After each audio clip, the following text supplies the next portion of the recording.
परंतु अब 1 अगस्त 2024 के इस निर्णय के बाद जहां जो पार्टी सत्ता में होगी वह अपनी अपनी राजनीति के हिसाब से अदलती बदलती रहेगी, जिसके साथ साथ राज्य सरकारें अपने अपने वोट बैंक के लिए अपनी मनचाही जातियों को आरक्षण का अनुचित लाभ देने का प्रयास करेंगी। इस प्रकार से इस आदेश से ऐसी अनेकों समस्याएं उत्पन्न होंगी, जिसके कारण एससी व एसटी को मिल रहा आरक्षण ही समाप्त हो जाएगा। एक प्रकार से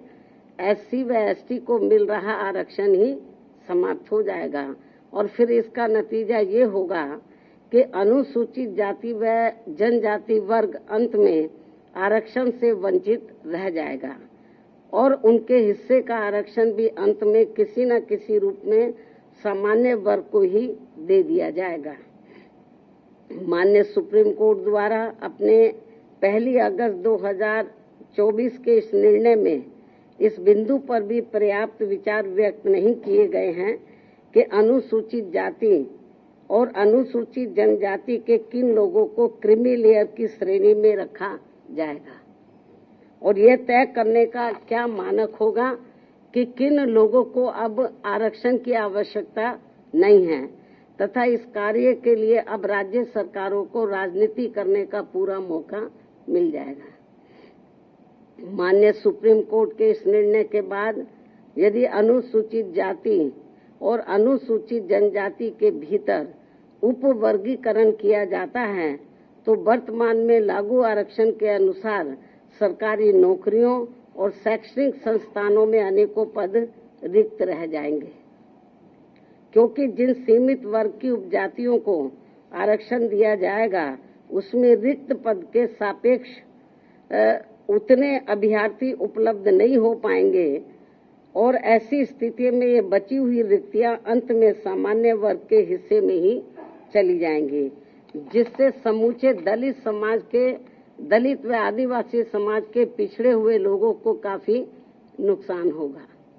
और उनमें असंतोष की भावना उत्पन्न होगी। इसके साथ साथ माननीय सुप्रीम कोर्ट के निर्णय दिनांक 1 अगस्त 2024 के अनुसार अब राज्य सरकारों को ये अधिकार होगा कि वह संविधान के अनुच्छेद 341 व 342 के अंतर्गत माननीय महामहिम राष्ट्रपति के द्वारा घोषित एससी व एसटी जातियों के समूह का उपवर्गीकरण करके आरक्षण का लाभ उनमें से कुछ जातियों को दे सकती है और ऐसा करते समय एससी व एसटी के समूह में बची हुई जातियों को उससे वंचित की निगाह में उन जातियों को अब आरक्षण के अन्य महामहिम राष्ट्रपति के द्वारा, क्योंकि उन घोषित एससी व सामाजिक तौर पर अन्य जातियों से बेहतर स्तर पर हैं। माननीय सुप्रीम कोर्ट के समक्ष इस उपवर्गीकरण के पक्ष में जोरदारी से दलील रखते समय बीजेपी द्वारा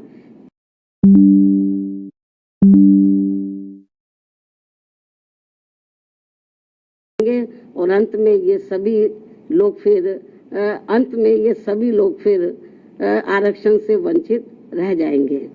साथ ही माननीय सुप्रीम कोर्ट के समक्ष दविंदर मामले में सुनवाई के दौरान केंद्र और राज्य सरकार की तरफ से भी सत्ताधारी दल के वकीलों ने ही अपना पक्ष रखा है, परंतु माननीय सुप्रीम कोर्ट के 1 अगस्त 2024 के आए निर्णय के बाद अब तक इन सरकारों ने अपना पक्ष स्पष्ट नहीं किया है, जिससे को लेकर काफी भ्रांति की स्थिति बनी हुई है। माननीय सुप्रीम कोर्ट के समक्ष सुनवाई के दौरान समाजवादी पार्टी के वरिष्ठ राज्यसभा सांसद, जो कि वरिष्ठ तथा इनके साथ साथ बीजेपी ने केंद्र में अपनी सरकार की ओर से माननीय अटॉर्नी जनरल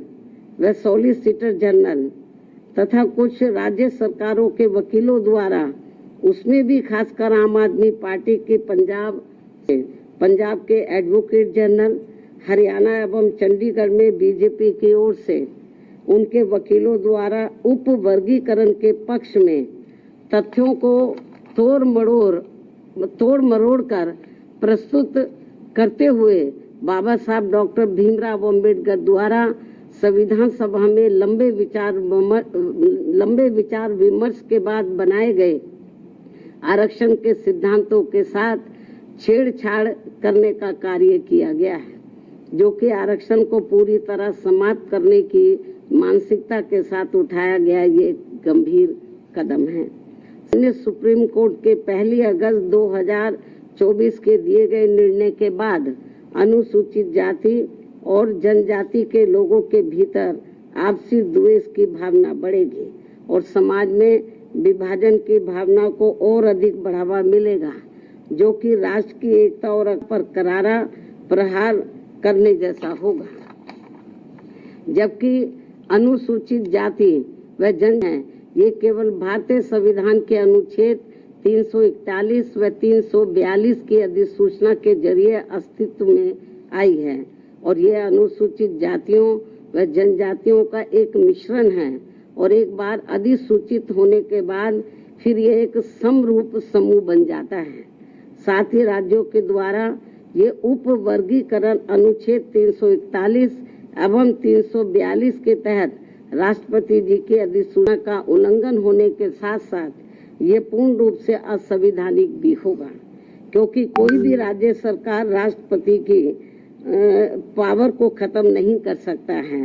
क्योंकि ये संविधान के अनुच्छेद 341 भाग 2 एवं 342 का उल्लंघन होगा और इससे हमेशा ये खतरा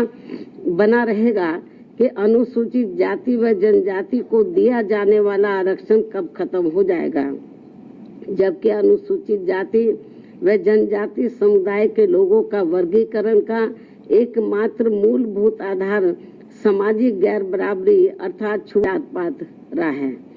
ऐतिहासिक तौर पर सामाजिक गैर बराबरी की वजह से ही आरक्षण दिया गया है, तो ऐसे में जाति के आधार पर प्रताड़ना झेलने वाले समुदाय के बीच आरक्षण का बंटवारा करना ये पूर्ण रूप से अनुचित, असंवैधानिक व गलत है, क्योंकि दलितों व आदिवासियों के लिए आरक्षण का उद्देश्य जात पात व छुआछूत की बुराइयों को दूर करना था। साथ ही दिनांक 1 अगस्त 2024 के माननीय सुप्रीम कोर्ट के निर्णय अनुसार अब राज्य सरकारें अनुसूचित जाति व जनजाति का उप वर्गीकरण कर सकते हैं, जो कि असंवैधानिक है एवं उचित नहीं है। इतना ही नहीं बल्कि अनुसूचित जाति एवं जनजाति समुदाय का उप वर्गीकरण, जिसे माननीय सुप्रीम कोर्ट ने अनुमति दे दी है, इसे अब राजनीतिक दलों द्वारा राजनीतिक हथियार के रूप में उपयोग किया जाएगा। जहां एक तरफ राजनीतिक दल अपने राजनीतिक उद्देश्यों को पूरा करने के लिए कुछ अनुसूचित जाति व जनजाति वर्गों को हाशिए पर धकेल देंगे और उनके लिए पक्षपात का माहौल बनाकर अपना उद्देश्य पूरा करेंगे, तो वहीं दूसरी तरफ अनुसूचित जाति एवं जनजाति के इस उप वर्गीकरण के कारण काफी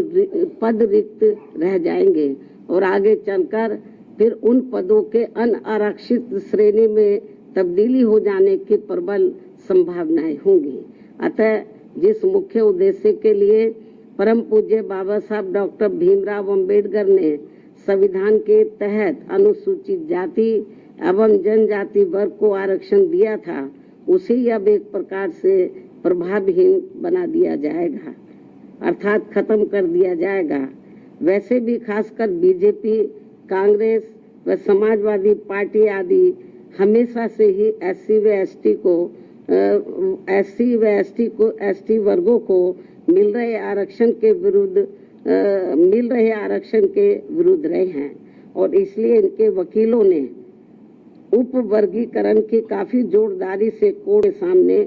अपनी दलीलें भी रखी हैं और इसे खत्म करने की सिफारिश में ये पार्टियां हमेशा प्रयासरत रहती हैं। समाजवादी पार्टी ने तो संसद के भीतर ही पदोन्नति में आरक्षण संबंधी बिल को ही बीजेपी और कांग्रेस की मिली भगत से फाड़ दिया था, जिसे आज तक केंद्र सरकार संसद में दोबारा नहीं ला सकी है। जिसकी वजह से माननीय सुप्रीम कोर्ट के नागराज के निर्णय एससी व एसटी कर्मचारियों को पदोन्नति में आरक्षण संबंधी लाभ से वंचित रहना पड़ा है तथा अब इसी प्रकार से इस नए निर्णय दिनांक 1 अगस्त 2024 के तहत अंत में हमेशा के लिए ही इन वर्गों को आरक्षण से वंचित रहेगा और इससे फिर बीजेपी, कांग्रेस व समाजवादी पार्टी आदि को आरक्षण खत्म करने के लिए इन्हें संविधान बदलने की भी जरूरत नहीं पड़ेगी। और यही कारण है कि इन पार्टियों ने केंद्र सरकार व राज्य सरकारों की तरफ से उचित पैरवी भी नहीं की है और काफी कुछ उप वर्गीकरण के पक्ष में दलीलें रखी हैं, जिससे कि मौजूदा चल रहे आरक्षण के विरुद्ध निर्णय आए। और एनडीए व इंडिया अलायंस की सभी पार्टियों की नीयत ठीक होती और वो एससी व एसटी को मिल रहे आरक्षण में छेड़छाड़ आदि करके उसे खत्म नहीं करना चाहते, तो फिर मेरी इन सभी पार्टियों से ये अपील है कि ये सभी पार्टियां इस विषय पर, इस मुद्दे पर देश के समूचे एससी व एसटी समाज के समक्ष अपने स्पष्ट करें और इसी चल रहे संसद सत्र में संविधान में उचित संशोधन लाकर ये स्पष्ट करें कि अनुच्छेद 341 व 342 के तहत माननीय राष्ट्रपति द्वारा घोषित एससी व एसटी जातियों के संबंध में भविष्य में किसी भी प्रकार की छेड़छाड़ व उप वर्गीकरण करने का अधिकार किसी को भी नहीं होगा तथा इन सभी जातियों को आरक्षण प्राप्त होने के लिए एक समूह के रूप में ही देखा जाएगा। ये इनको संशोधन संविधान में उचित संशोधन विधेयक इनको लाना चाहिए और ये सब लाकर इनको संविधान की में इसको शामिल करना चाहिए ताकि फिर भविष्य में कभी भी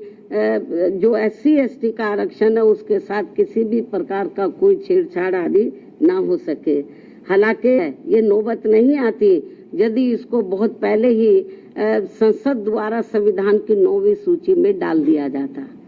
हमारी पार्टी ने लोकसभा के अंदर भी और राज्यसभा में भी इस मामले को अनेकों बार उठाया है, लेकिन इसको टाल दिया गया क्योंकि जब बीजेपी पावर में रहती है वो भी इसको टाल मटोल करती है। इस मामले को कांग्रेस पावर में रहती है तो वो भी इस मामले को टाल मोल कर देती है। इससे स्पष्ट है कि चाहे कांग्रेस हो, बीजेपी हो या अन्य पार्टियां हो, उनकी वीकर सेक्शन के मामले में, खासकर दलितों व आदिवासियों के मामले में अभी इनकी जातिवादी सोच बदली नहीं है। मुझे नहीं लगता है कि ऐसा कुछ ये पार्टियां कर पाएंगी। इसके साथ साथ मेरी इस देश के सभी अनुसूचित जाति व अनुसूचित जनजाति वर्गों के लोगों से ये खास अपील भी है कि इस समय इस निर्णय से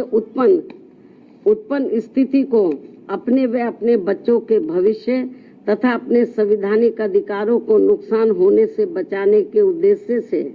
तथा बाबा साहब डॉक्टर भीमराव अम्बेडकर के द्वारा अपने अथक प्रयासों से इन वर्गों को जो संवैधानिक अधिकार दिलाए गए हैं तो उन्हें खत्म होने से बचाने के लिए इस स्थिति को अपने लिए एक आपातकालीन की स्थिति समझते हुए इन्हें एकजुट होना पड़ेगा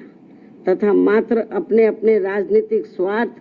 व दबाव से प्रेरित न होकर यहाँ सभी राजनीतिक पार्टियों के ऊपर दबाव डालकर उचित संवैधानिक संशोधन लाने के लिए मजबूर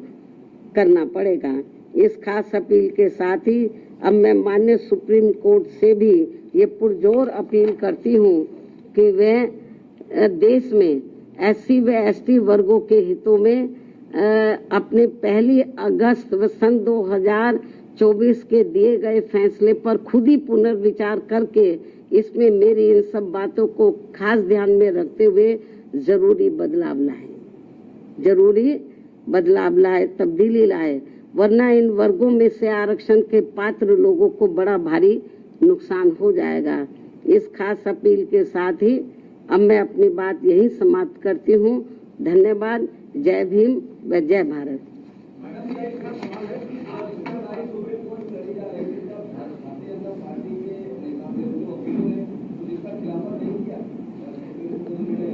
नहीं, उसका खिलाफत इन्होंने नहीं किया। वो पूरा उन्होंने तो बल्कि इस मामले में वो ऐसी दलीलें रखते रहे कि जिससे माननीय सुप्रीम कोर्ट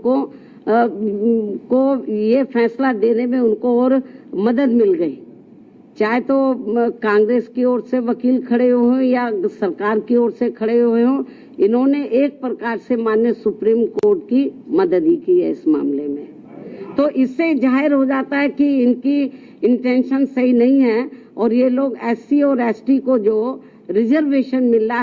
रहा है इसको सीधा खुद ना खत्म करके माननीय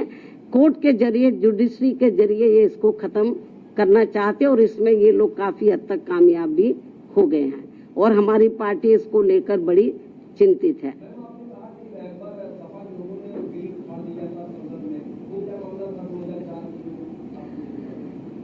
जो एससी एसटी का पदोन्नति में जो आरक्षण का मामला था तो वो लगभग खत्म सा हो गया था। उसको प्रभावी बनाने के लिए हमारी पार्टी ने उस समय सेंटर में कांग्रेस की सरकार थी, उनके ऊपर दबाव बनाया कि आप इसमें संशोधन विधेयक लाइए और पदोन्नति में आरक्षण को पुनः प्रभावशाली बनाया जाए। जब ये बिल लाया गया तो कांग्रेस नहीं चाहती थी कि एससी एसटी वर्गों के कर्मचारियों को पदोन्नति में आरक्षण का लाभ मिले। तो कांग्रेस उस समय पावर में थी,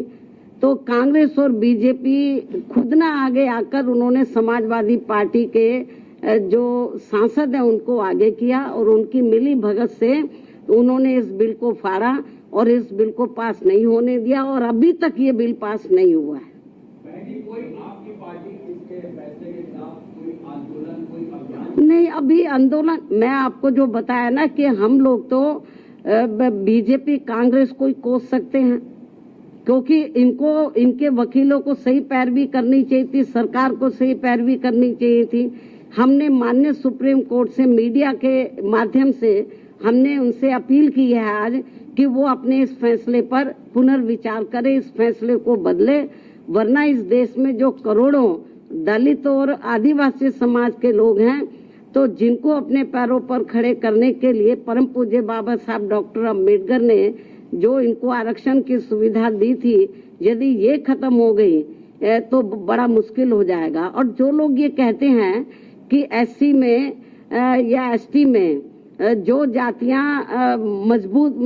हर मामले में आर्थिक तौर पर मजबूत हो गई हैं, तो उसमें से मैं समझती हूँ मुश्किल से 10 या 11%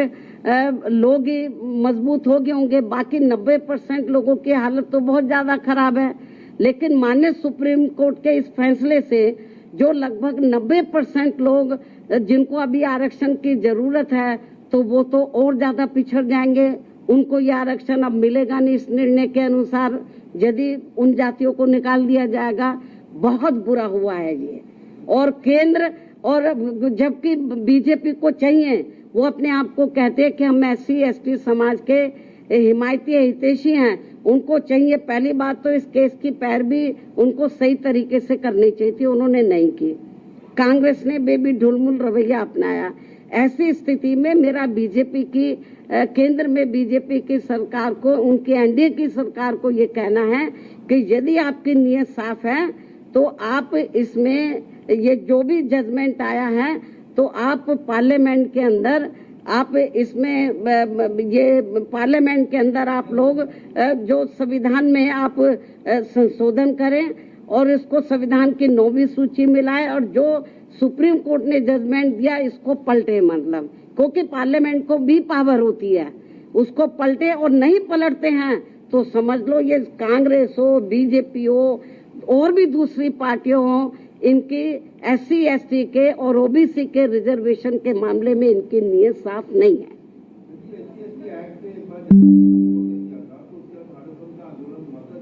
अभी आप रिजर्वेशन की बात करो, विषय को डाइवर्ट मत करो। आपको ऐसा नहीं लगता कि जैसे उत्तर प्रदेश के अगर हम लोग कॉन्टेक्स्ट में बात कर रहे हैं कि शेड्यूल कास्ट में जैसे जाटव जो बिरादरी है वो थोड़ी सी मजबूत हो गई है और वाल्मीकि की बात, मेरी बात सुनो, जो जाटव से मिलती जुलती जो और जातियां हैं, यदि उनमें से कुछ लोग आर्थिक तौर पर मजबूत हो भी गए हैं, पूरा समाज तो नहीं हुआ है। हम ये नहीं कहते कि जो मजबूत हो गए हैं आप क्रीमी लेयर के जरिए आप उनको मत दो वो फायदा, मतलब हम कोई उसके पक्षधर नहीं है, लेकिन 90% लोगों की तो हालत बहुत ज्यादा खराब है, उनको तो रिजर्वेशन मिलना चाहिए। और जो 9-10% जो जाटव या इससे मिलती जुलती जातियों की स्थिति, आर्थिक स्थिति सुधर भी गई है, लेकिन समाज में तो आज भी जातिवादी लोग उनको पुराने नजरिए से देखते हैं, जात पात तरीके से देखते हैं। इसलिए अभी इन सबको रिजर्वेशन की बहुत ज्यादा सख्त जरूरत है। नहीं, अभी ये तो माननीय सुप्रीम कोर्ट को बताना चाहिए था ना, हम लोग तो नहीं करेंगे। सुप्रीम कोर्ट ने कोई इसका पैमाना अभी तय किया नहीं है। बहुत ढुलमुल ये जजमेंट है, और इस तरीके से इसकी आड़ में राज्य सरकारें जो SC/ST को अभी तक रिजर्वेशन मिल रहा है इसको बिल्कुल निष्प्रभावी बना देंगी, ना के बराबर इसको कर देंगी, लोगों को कोई इसका लाभ नहीं मिलेगा। नहीं, हमारे को तो उन्होंने कब बुलाया ही नहीं, जबकि हमारी पार्टी इनके लिए लड़ाई लड़ती रही है। हमको भी बुलाते तो हमारी ओर से वकील जरूर जाता।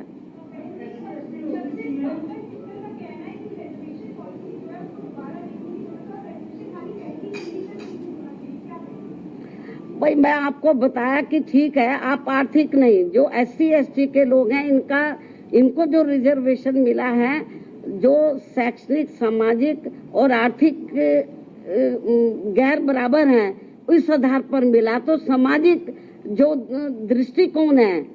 इन वर्गों के मामले में वो अभी लोगों का बदला नहीं है, इसलिए इनको अभी रिजर्वेशन मिलना बहुत जरूरी है। ठीक है भाई, आप लोग तो बार बार एक ही चीज को जिसका जवाब मैं दे चुकी हूँ, उन्हीं को ही बार बार पूछ रहे हो।